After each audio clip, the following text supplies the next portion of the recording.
Officially welcome everyone to the webinar today. My name is Rachel Mady. I am the BirdCamps Lab project leader, and I will be running the webinar today, keeping us on track and making sure we have a great conversation today with Dr. Eliot Miller.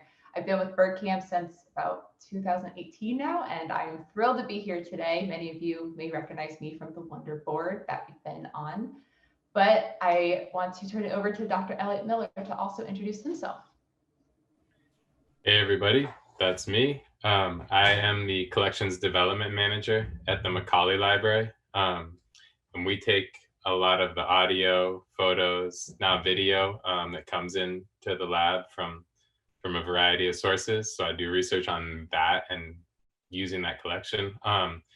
But during my postdoc, I did a bunch of work with feeder aggression and Project Feeder Watch. And that has kind of spilled over into a number of ongoing research projects on that subject. And so I'm really excited to learn from you all and think through some of those projects with you today.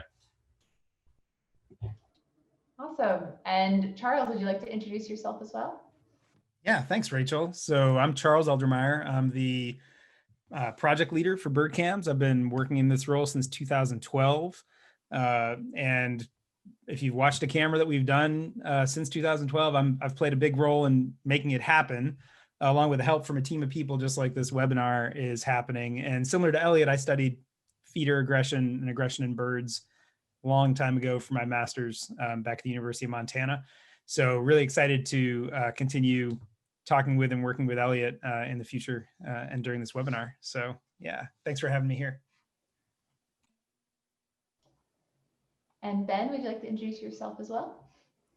Sure, thank you, Rachel. My name is Ben Walters. I am the BirdCamps Communication Specialist. I've been with the BirdCamp since 2016, coming after working on my master's degree, focusing on predator-prey dynamics with birds. So I'm excited to be here. I'm interested in the conversation with you guys tonight. I'll be here mainly to watch the chat, help you out with any technical difficulties that you're having, as well as relaying your questions to our panelists today. So excited for a fun hour of conversation with everybody. Perfect. So thank you everyone for tuning in live. That is who you are talking with today. And also I want to give a huge thank you to everyone that's watching the archive recording. Whether you're live or watching archive, we're happy that you're part of the conversation. And you know a little bit more about us now. I'm going to launch a poll for those that are here today live, because I want to know a little bit more about you all. I would love to know how familiar you're with the Panama Fruit Feeder cam. How often did you watch the cam this past year, from never to multiple times a day? And I'll give you all a second to go ahead and vote. I always think it's kind of a shame that we don't get to participate in the poll, because I watch it multiple times a day and I always want to click that button, but I don't get the chance to. I meant to mention in my intro bio too, if you have questions about the cam, about our partners at Canopy Lodge, about the birds that we see a lot on there, I'll be the person probably handling those. But Eliot's also really familiar with lots of these birds as well. So thanks, Charles. And maybe I'll change the setting next time so that you can vote. All right, looks like most people have voted. You guys are very quick. I'm going to go ahead and end the poll and share out so you all also get to know yourselves a little better. It looks like we have everyone across the board, from people who are new, who have never really watched the cam, to people that watch it once or twice, maybe a few times a month, every day. So glad to have you all here. That's one of the great things with BirdCamps Lab, is that we get to invite people no matter their experience. So I'm going to go ahead and close that out. And then I'm going to share my screen again. Bear with me. Okay. So today I want to give us all a roadmap just so we know where we're going. And we are going to first start with an overview of BirdCamps Lab, and then talk about the current investigation, Battling Birds Panama Edition. And the reason we're doing this is because many of you are familiar with this, but I want to make sure anyone new here today is on the same page as we are in terms of understanding what we're here to do today.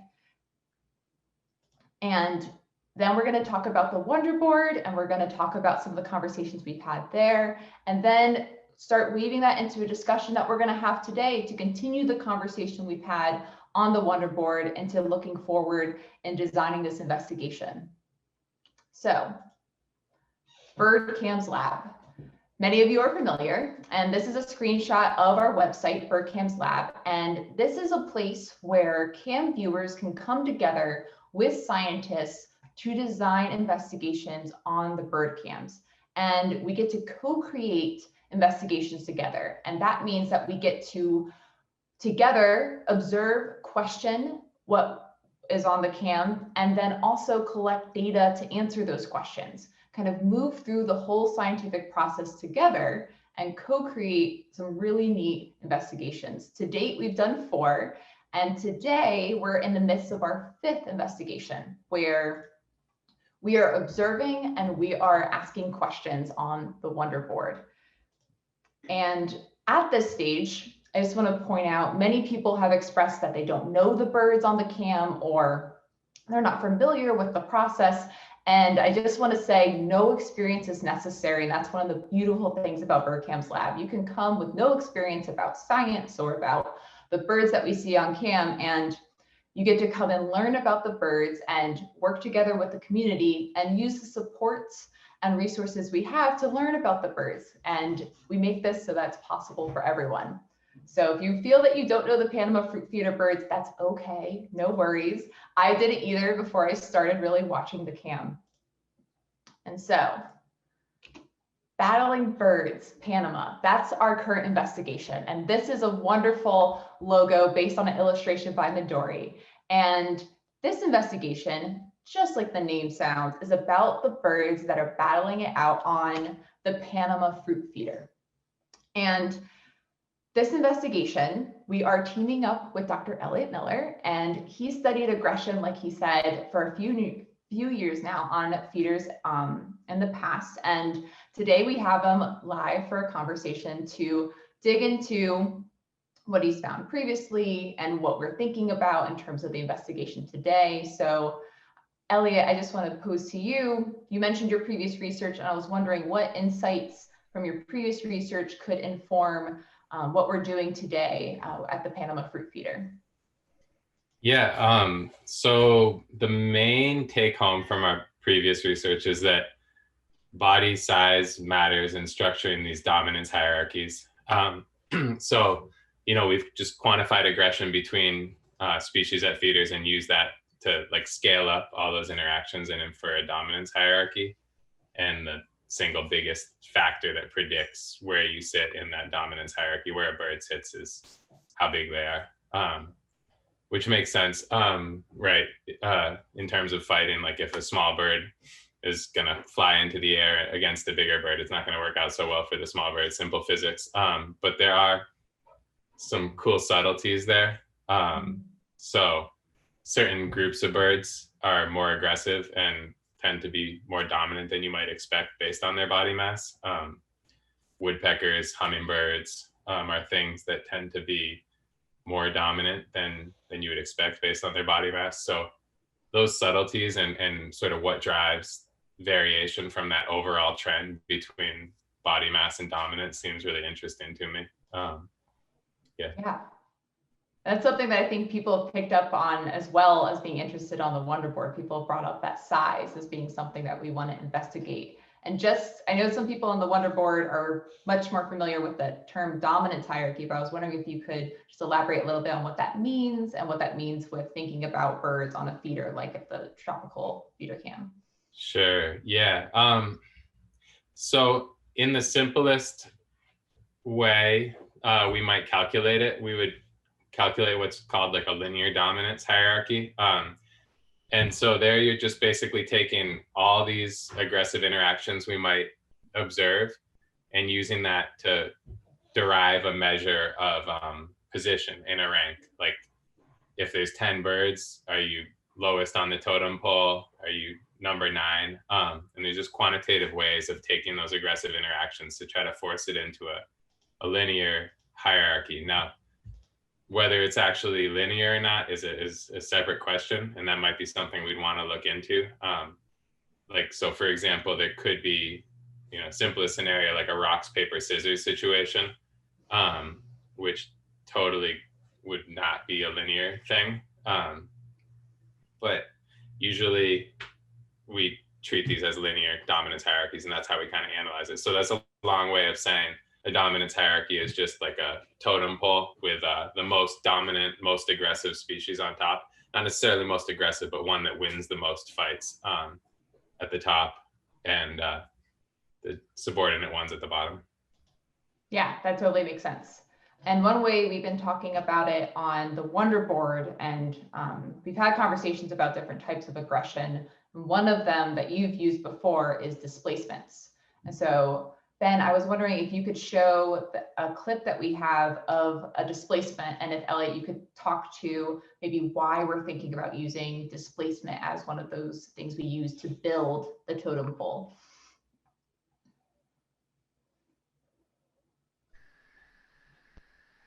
So yeah, in this clip you see here a great-crowned wood rail, and it's displacing, I believe that's a clay colored, nope, that is a woodpecker. It's a red-crowned woodpecker. Yeah. Red-crowned woodpecker. And so this is an example of a displacement, and maybe you could speak to more why this is something we're interested in, Eliot, and using. Sure. The displacements, especially if we keep a really restricted definition of what a displacement is, are just one of the more unambiguous behaviors we might observe at a feeder. And behavior is kind of notoriously difficult to study in animals, right? That's why it's been such a difficult field to make progress in for decades. It's hard to define like what a unique behavior is.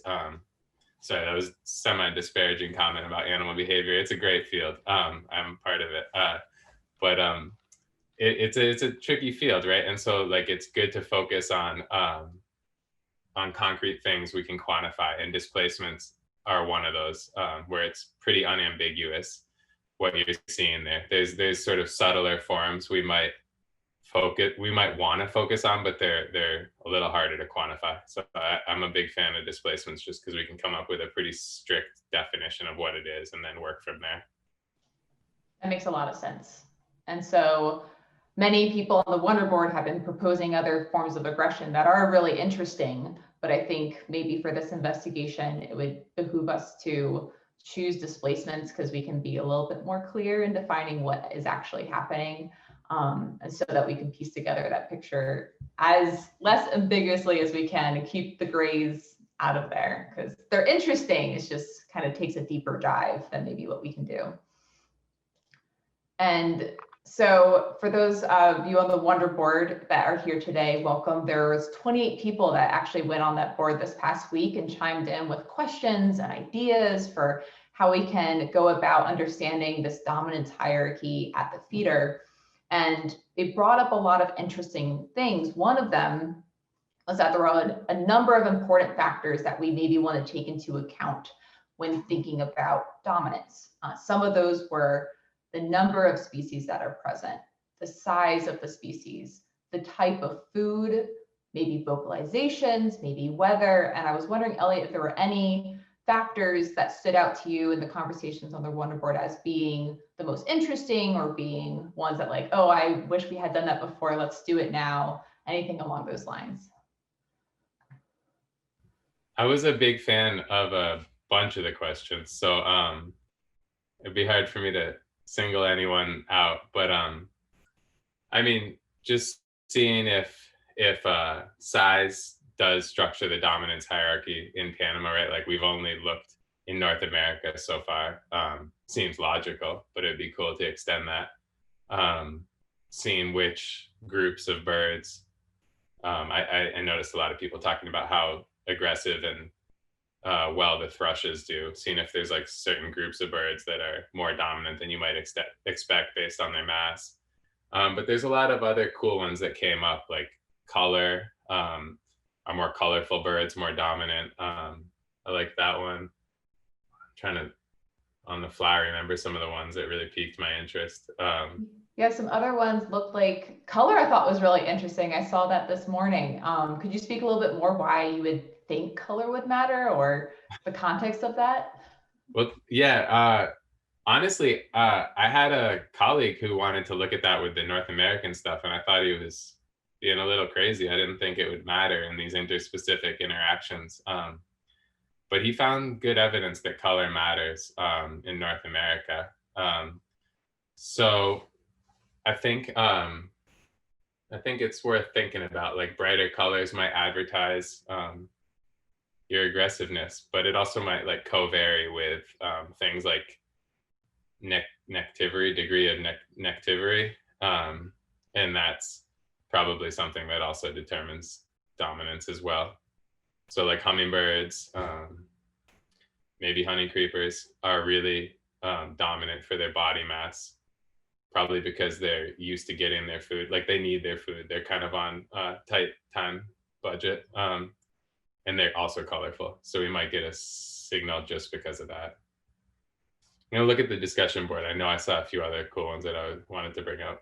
Yeah, another one was vocalizations or movements that would like preempt a displacement or might happen during them. And there were a couple, there was one GIF, which is, if you all aren't familiar with GIFs, it's like those short videos that like kind of go back and forth. And it was a dove like raising its wing as it was interacting with another bird. And there have been talk of birds might vocalize before they actually interact with another bird as well. So that one was very cool. We thought that, I think in some of that discussion, that's something really cool, but maybe so infrequent, it might be hard to do it. And so that might be something we track using comments or tags and maybe use that to inform a future investigation because we don't even know how common that is. So it might be hard to say something super infrequent. I know one that piqued my interest that I saw. We could potentially look at rates of interaction between species, like versus what you would expect based on how common they are at the feeders. We've been doing that with the North American birds. And it's maybe not surprising, but birds that eat the same thing independently of the bird feeder tend to fight with each other a lot when they're at the feeder. And that's probably because they recognize each other as potential competitors. So you really see that in the North American data strongly as well. Like you got a yellow-rumped warbler and a pine warbler at your suet feeder in the winter, and they're gonna really go at each other. And we probably could pick something up here as well. That would be really cool. Yeah, I saw that as well. That was a great proposal that I hadn't even considered, but I think would be really informative. Yeah, and that's a great point. I just want to bring up something in the chat that kind of goes along those lines from Jim. He said, interactions might occur before the birds actually enter the field of the video. So that's something to think about, that, some species may be interacting more or less often out of field of view, and that might be driving these interactions on the feeder as well. So that's a really awesome point from Jim, and it backs up what Eliot just proposed too. So pretty cool. And just not to toot our own horns a little bit, but if we look back to the first iteration of battling birds, which was a co-created investigation with a CAM community on the Cornell feeders, which are here in Ithaca, New York. So your standard sort of North American, Northeastern birds. One of the outcomes of that study was that there were a whole lot more interactions of the same species displacing each other than there were cross species. So species A and species B, if you added up all the times that we had interactions between species A and species B, we had often more times interactions of species A and species A. So fighting within a species too. So it'd be interesting to see if a pattern like that might still extend to the tropics as well. And it also, what we're seeing now too, that's like adds even another level of cool nuance to that, is that species that tend to form stable flocks, like say here, like a chickadee, versus like goldfinch or siskin, which the former don't fight amongst themselves that much, and are fairly dominant for their body mass. Whereas like the chickadee, goldfinch and the siskins spend a ton of time fighting amongst themselves, and then they're like less dominant than you might expect based on their body mass. There's maybe like a lesson for humanity there. But it's cool stuff too. Well, and I think goldfinches drove a bunch of that pattern here in Sapsucker Woods. They're one of the species that was interacting the most. And you bring up chickadees, that's a really interesting, based upon some of the comments from the Wonderboard, where people were wondering about vocalizations and behaviors that might precede. There's a whole suite of vocalizations the chickadees use that are also dominance-based vocalizations, where the gargle call is often a call made by a dominant bird to get the other birds out of the way, kind of before it. So there's no actual physical displacement taking place, but it's still happening via that vocalization. Yeah, that's a great point. I've forgotten chickadees do that. And so many wrinkles that are part of displacements that I wish we could all study, but definitely we're adding to the ledger for future investigations. But so color of species seems like it's pretty viable. Number of species present, the size of the species, we can take that into account.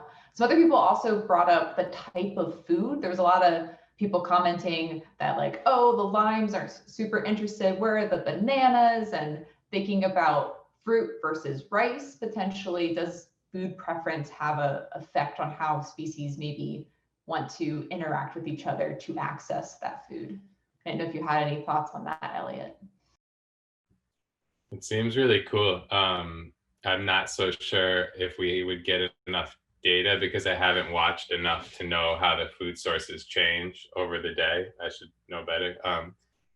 That would be one for you guys. If we could get enough data, that would be super interesting. It's a cool question. I just don't know if we can get enough data.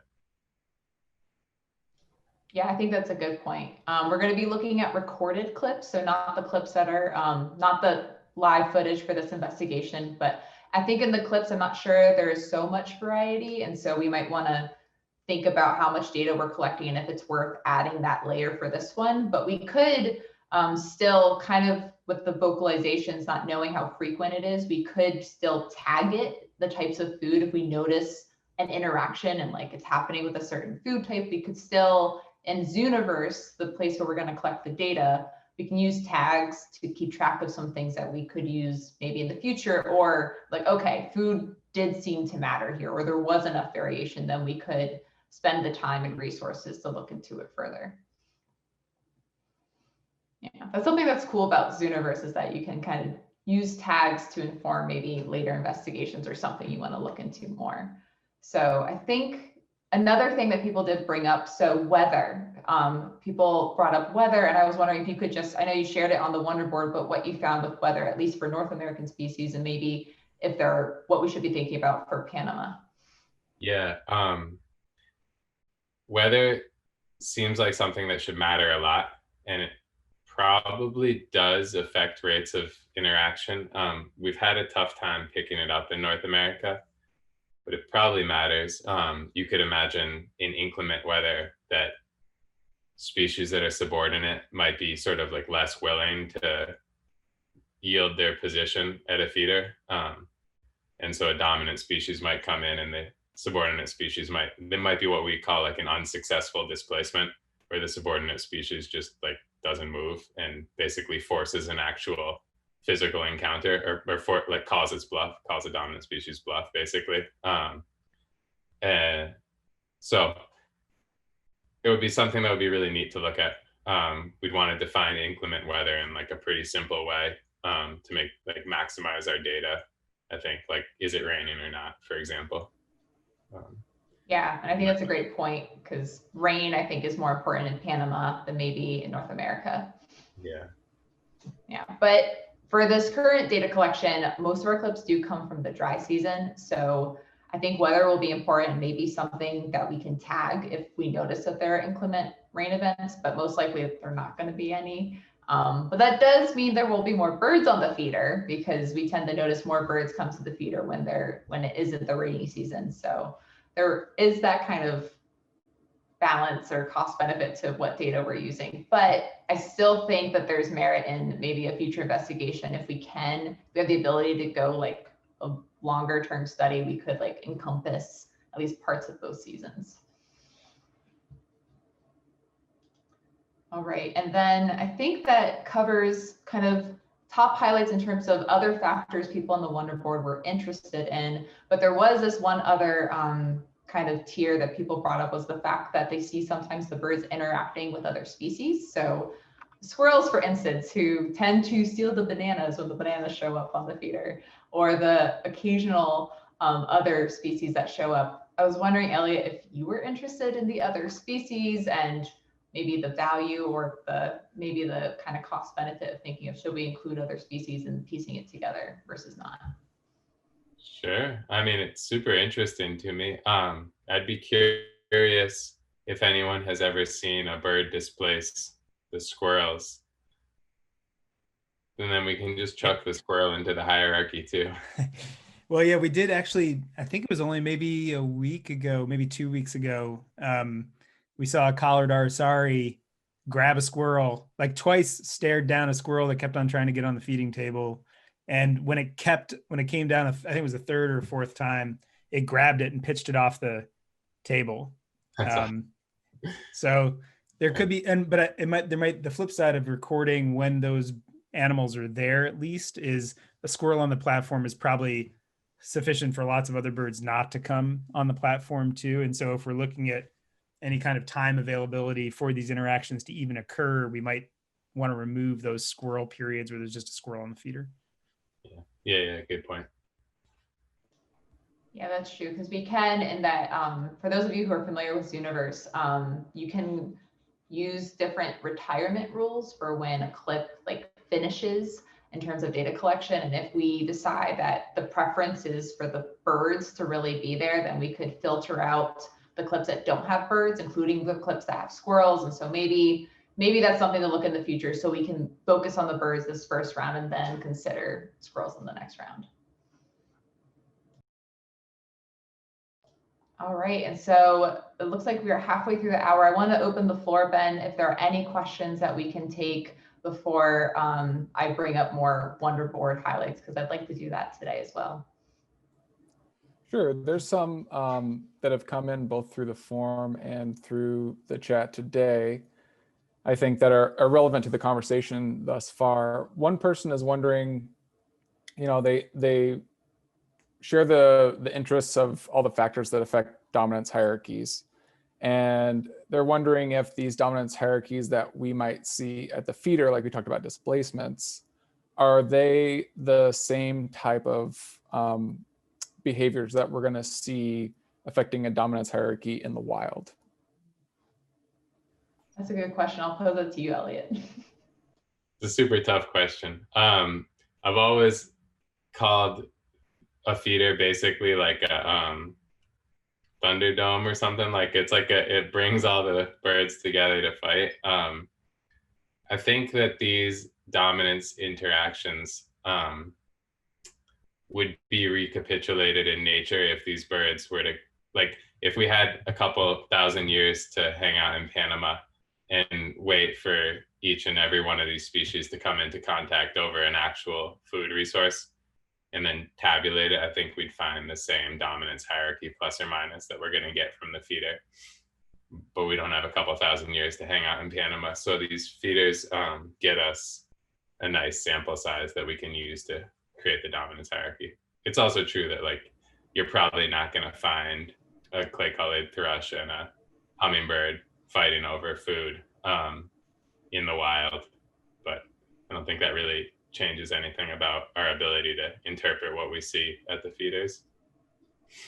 Yeah, and I was going to bring up, but it looks like Jim already did, that we can think about the fruiting trees down in Panama. And so you could expect birds in the wild would come together similar to how they come together on a feeder, maybe not as frequently. Like Eliot was saying, it kind of brings them back in. But like Jim said, the figs are so abundant and spread out, the birds don't need to interact. So the space issue is probably coming into play. And people in North America, I know, when feeding their birds, whether you have a platform versus the hanging feeders, can sometimes determine who's even there because they might not fit. And so the platform we have in Panama is pretty wide, so it allows more species to come. So that could be influencing things.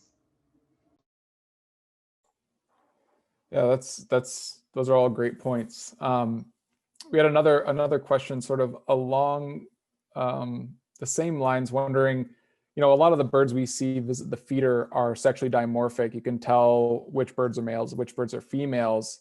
How do you, you know, do males and females enter the, you know, species hierarchy differently, or how do you sort of start to tease that apart? I mean, if we're recording them, the sex of the bird involved, then we can treat them as discrete units in the simplest case, and we could do something maybe smarter if I thought about it harder. I'm not sure.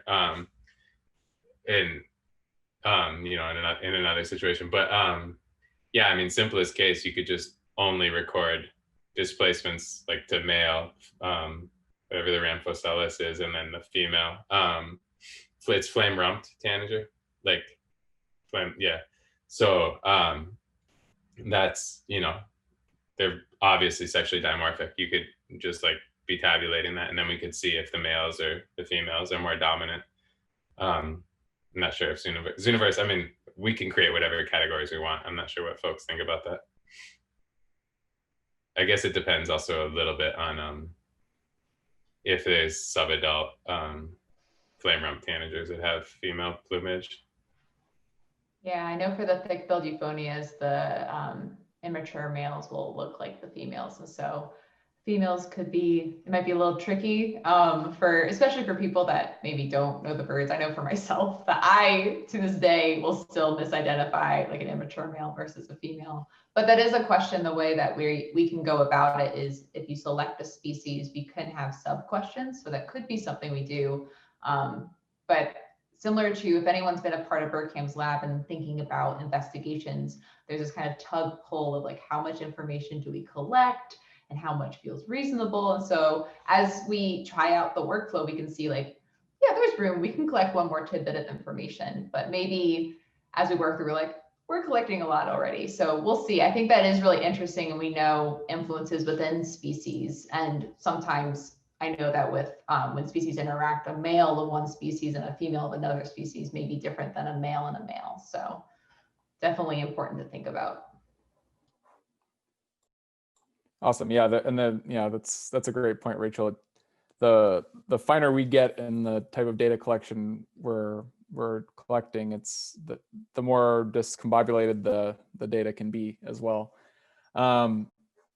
So moving along to another similar question about dominance. One person wrote in saying that they were wondering, they know about the displacements, and that being a way we can discern, you know, these behaviors between species, discern dominance hierarchies.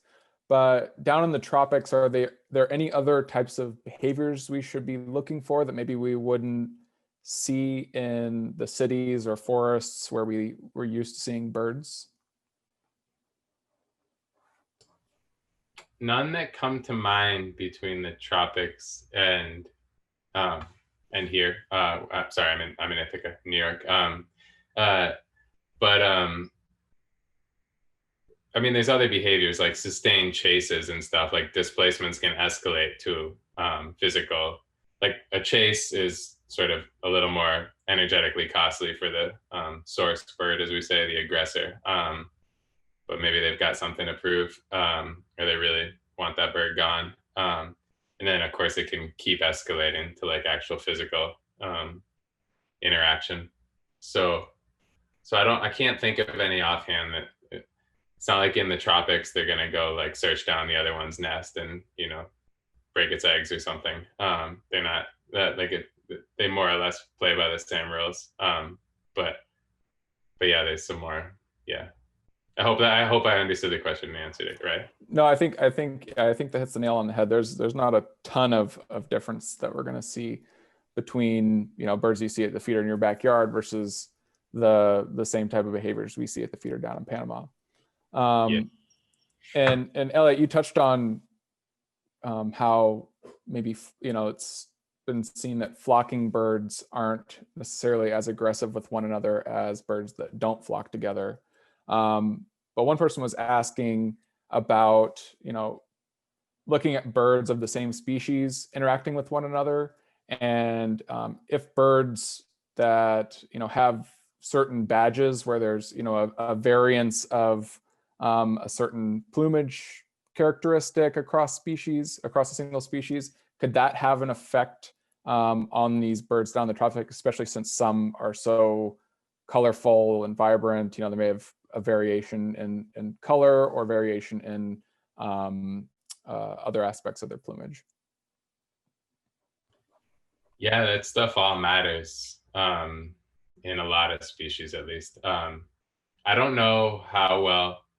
I'm sure people have studied those Flamerump Tangers, and that seems like one where somebody likely actually has gone and looked at like rump size and brilliance and seen how that works, because those things tend to be in big noisy groups and around research stations. It just seems very likely that somebody has looked at those.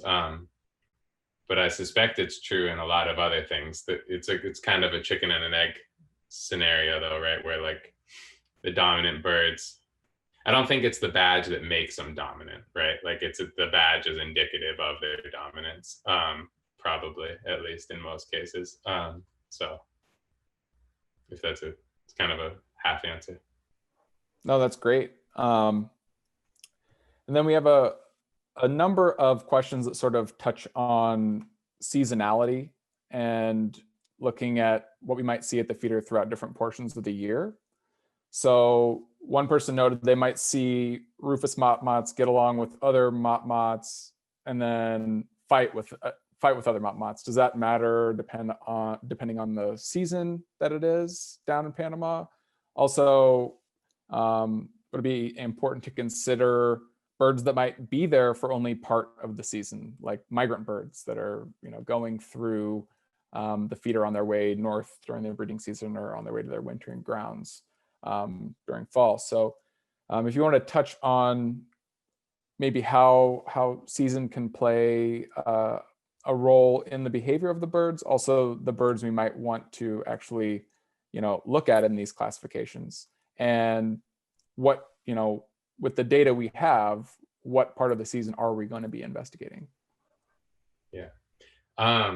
So let me think of where to start. So for migrants and including them in the hierarchy, that would be super interesting to me.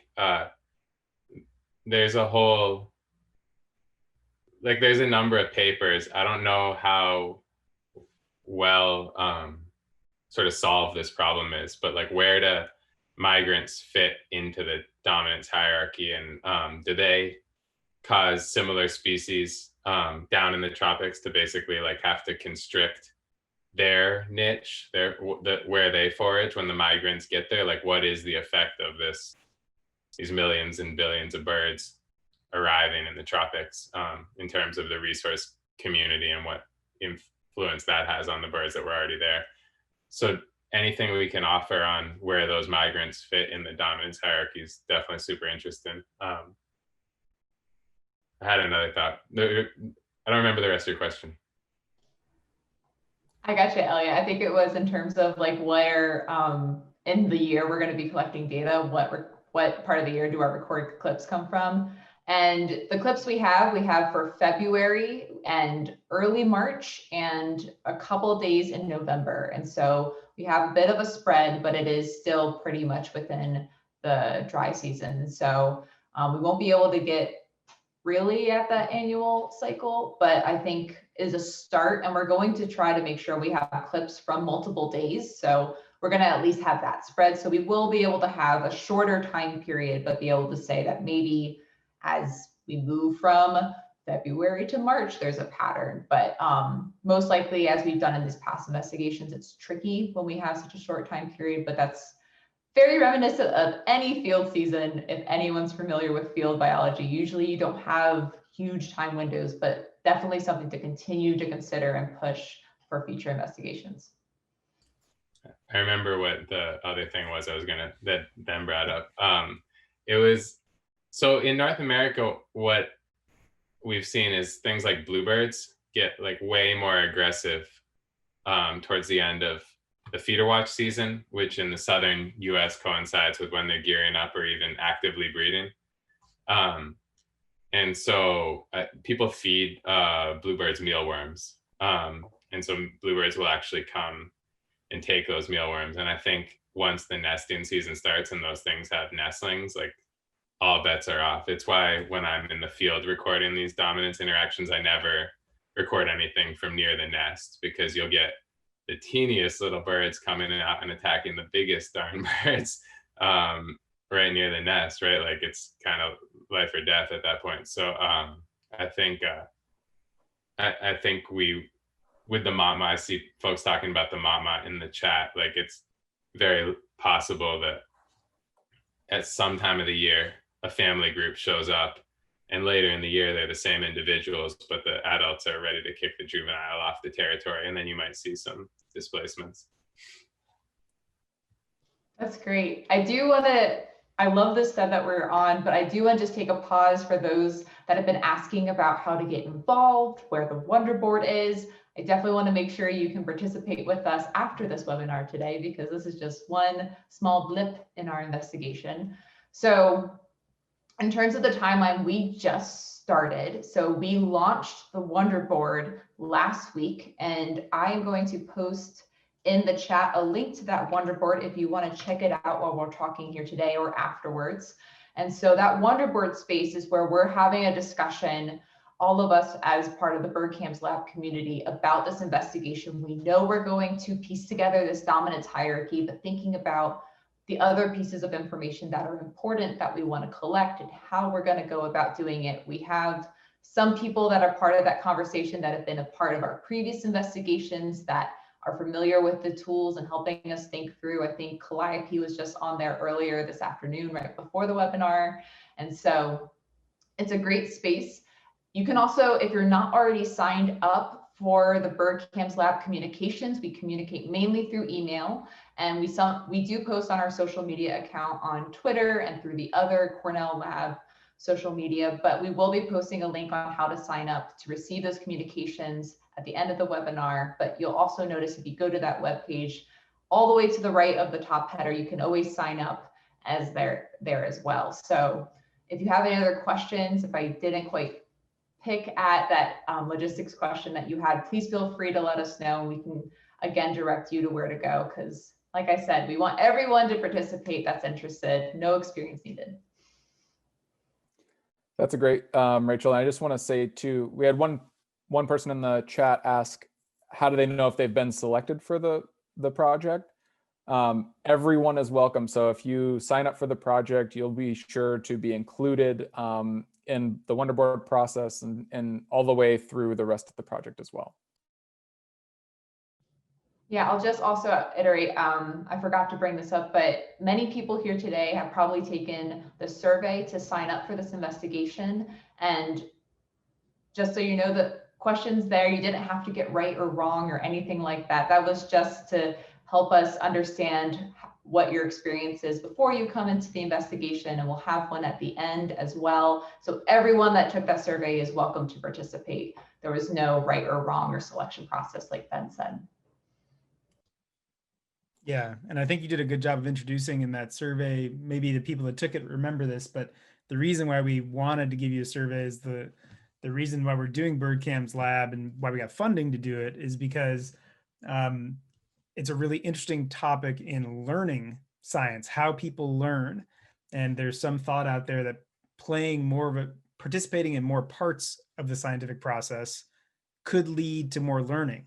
But there's actually not a lot of data out there to let people know, is this something that's worthwhile? Because it actually takes a lot of work too. So if you have limited resources, is co-created research something you should invest in, because the learning outcomes are really great. So that's part of the reason why we give you these surveys, is really to try and understand, does the needle move at all based upon what you did? And so there is no right or wrong answer other than your honesty for any of those questions. And thanks to everybody who did take that. Yeah, we're going to be doing the drawing for who took the survey, because we did offer, because we know the surveys can be a little bit longer than we might like, because we want to know everything about what you all are up to, that we did offer a prize drawing for a free Bird Academy course. So we'll be doing that drawing later this week. If you're wondering if you were a winner, you'll be hearing soon. And I just want to point out there was a comment about not having enough time to participate, and I completely feel that that's why if you can just stay up to date with our emails, because sometimes data might not take as long as maybe thinking through and that question generation. So you're definitely welcome to participate anywhere along the way if time opens up. There's not any pressure to dedicate an hour of your time or anything like that. There are definitely days where you can spend maybe a minute collecting some data once we get started. So definitely don't think that you have to plug in or commit to anything. You're welcome to come in and out of the investigation whenever it is suited to your schedule.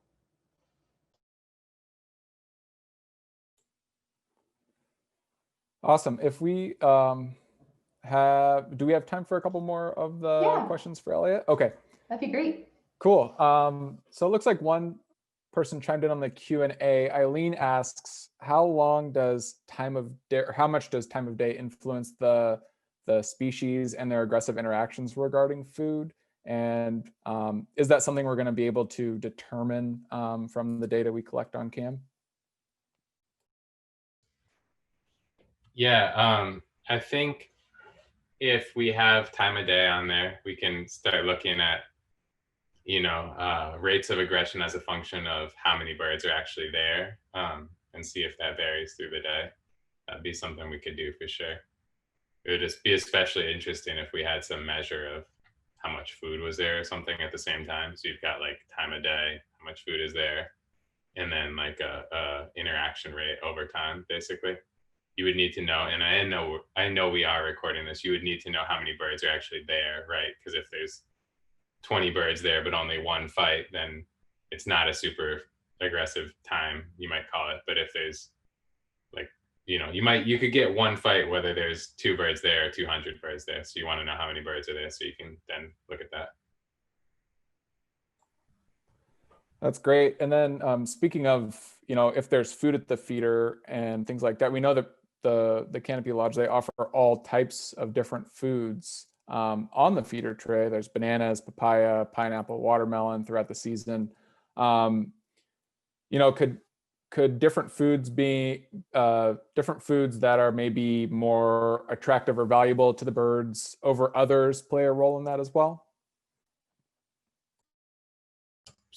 Yeah, I would think so. I would think so. I think it's also easy to I don't want to say overthink it, but I'm shorthand here, where I think one thing that does happen is birds just like fight when you put them into close contact. So I'm not sure how much they're making those decisions, like on any given, like if they're at the feeder and they're near each other and they both want the thing, then what usually happens is the dominant one goes over and gets the thing. Now, if the thing is like a rock versus a juicy banana, it probably impacts the decision to some degree, but I think it matters less than it should in our head. It'd be cool to see if I'm wrong. That's been my experience.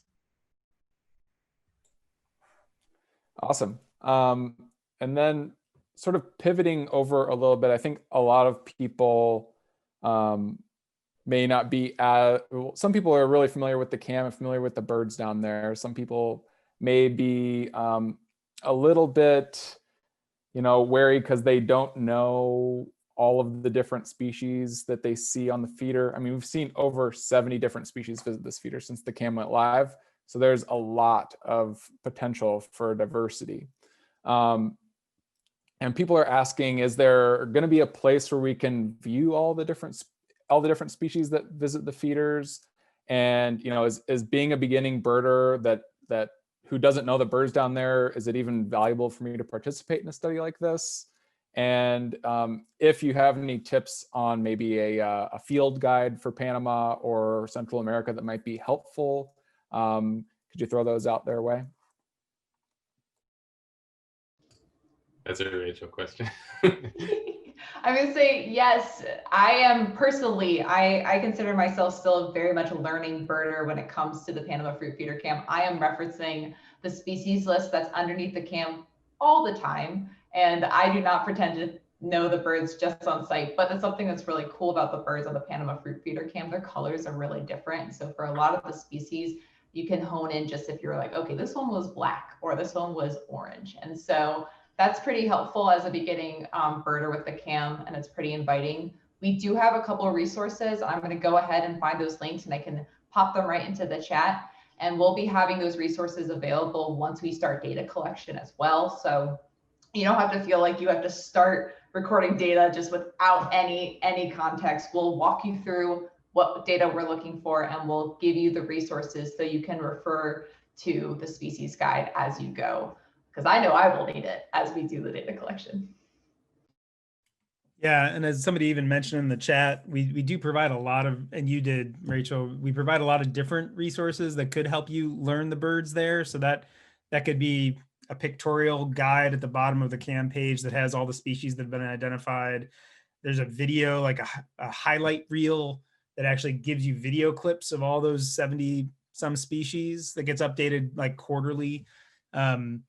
Somebody just brought this up, which I think is perfect. Merlin. So if you have a smartphone, you can actually use Merlin on your smartphone and tell it to say, hey, these observations are being made in Panama. If you have the Panama pack installed on there, and Merlin's an app for iPhone and Android that the lab makes. And the cool thing is, this is, this might seem out there, but like it has a photo ID tool in it as well that uses machine learning and artificial intelligence to identify the bird. And you can literally take your phone, tell it it's in Panama, and snap a picture of the bird on your screen. And more often than not, Merlin gets it right, even from the screenshot that you're taking, literally taking a photo of your screen with your phone.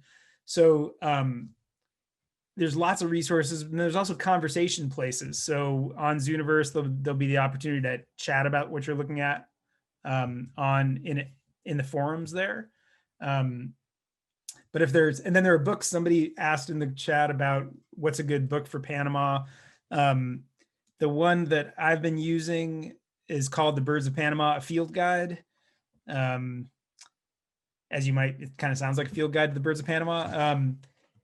More often than not, though, what it takes is watching and kind of making that decision point on, what are the birds that look similar to you, and then figuring out good ways to tell them apart, which is a similar thing that you're going to do with like the sparrows here, like in North America, or the confusing birds in your own backyard. So it is a process, and it's not something that anybody's expected to flip a switch and all of a sudden be an expert on the birds of the camera. So that's not what's expected. And that's part of, Rachel might mention just like a couple words about the process in Zooniverse. You mentioned, I think retirement rules and consensus, but you might just do like a minute overview of really what that means so that people understand what their contribution is. Yeah, definitely. It's actually something I really like about the Zooniverse model is that it gives you the chance to contribute and also kind of pull together everyone's efforts. And so what happens is what you'll come to when you come collect data is you'll see a clip, a 10-second clip, and then you'll watch that clip and you'll record what you see. And then other people will do the same thing depending on what retirement count we put on that clip. So for instance, for battling bird, we had 10. And so 10 people watched each clip. And so then what happens is we get this consensus of what happened during that clip, which is really it's really cool. It's better even than maybe a researcher going out into the field as one person and collecting data. You have 10 people coming to a consensus what happened, and then that gets recorded in the data set. And that also helps you weed out anything that was unclear due to video quality or just because it's behavior, it was unclear what was going on. Those clips won't have consensus, and that's okay. And that's actually great to know because maybe that's just not as useful for the final question. And so there's this really great concept of retirement counts, which we can set how many people watch each video. And then we can also look at and set the limit for what consensus, how many people need to agree about this for it to be valuable. Right. And so another way of looking at it is if you're taking data on one of these clips and you're like, gosh, that's a really, really hard to identify bird, but I'm going to take my best shot at identifying it, right? Some other number of people have to go through that same process. And if what we see in the results are 10 different answers, then probably that bird was just really hard to identify. You know, if we see 8 people agreeing on what it is and 2 people thinking it's something different, that gives us a pretty good amount of confidence in that 8 person. That it's more likely that 8 people got it right independently than that the 2 people did. And so that's kind of the way we build these models that then weight things by the amount of agreement among all the people that might watch a given clip. So that's the idea behind Zooniverse and this idea of consensus. And so even if you're not sure, your observation, the best that you can make it, is better than making no observation, because it actually helps build that distribution of what people think is happening. And then we figure out on the back end what most likely happened. And with that, it looks like we're coming up on the hour. I wish we could keep going on and talking, because there's so much more that we could talk about. That's what's great about science and about birds, in my opinion. You can just keep digging and digging, because there's so much to learn. And I see a lot of you in the chat are still wondering about how to sign up. I'm going to share my screen, and Ben is also posting in the chat, but you can sign up and stay up to date on what we're doing. We communicate, like I said, via email. And so if you would go on and you can use this link or the link that Ben's put in the chat, you can follow us on Twitter. And if you have any questions that we didn't get to today, just because there were so many wonderful questions, or if you have any questions about how to get involved, you can email us at birdcams@cornell.edu. And I just wanted to add to, we did have someone ask about how do we sign up for the Zooniverse project? Well, if you sign up for BirdCams Lab, we'll give you all the information you need about how to participate in the Zooniverse project once it goes live. Right now, we're still in the question design phase of this project. So once we've cemented our question, we can build out the Zooniverse project based on that the specific things we want to classify. So we'll make sure to share that information if you do sign up for BirdCams Lab project. And as with all email programs, if you do want to be a part of BirdCams Lab, email's the thing we're going to be reaching out to you with a lot. So check your spam or your junk folders, and maybe unspam or unjunk if they wind up there. And yeah, we're really looking forward to continuing this conversation, both on, getting your votes on what this final set of things we're going to study is going to be, which I think, Rachel, that's probably coming up in a little bit. Is that right? Yeah, sure is. Yeah. Next step is going to be kind of solidifying what we're going to do. And so we're going to ask you to inform us what that's going to be. And that is going to be through a vote. And so even if we don't choose something that maybe you suggested we investigate, know that it is awesome, because we clearly talked about it today, or we talked about it on the Wonderboard, and we'll save it for potentially a future investigation. But that's what's on the horizon. So definitely, like Charles said, look at your emails, because we are going to be talking to you very soon. Thanks for coming, Eliot. Yeah, thank you, Eliot, for coming. Thank you all so much for having me. This has been awesome. Thank you, everyone, for attending as well and offering your great ideas and input. Yeah, thank you, everyone, for tuning in. And thank you if you're watching this afterwards. You can comment in the comment feed below this video, and we'll check that as well, because we know not everyone was able to come today, and we still value your input, because this is BirdCams Lab. We co-create. All right, take care, everyone. Thank you. Bye-bye.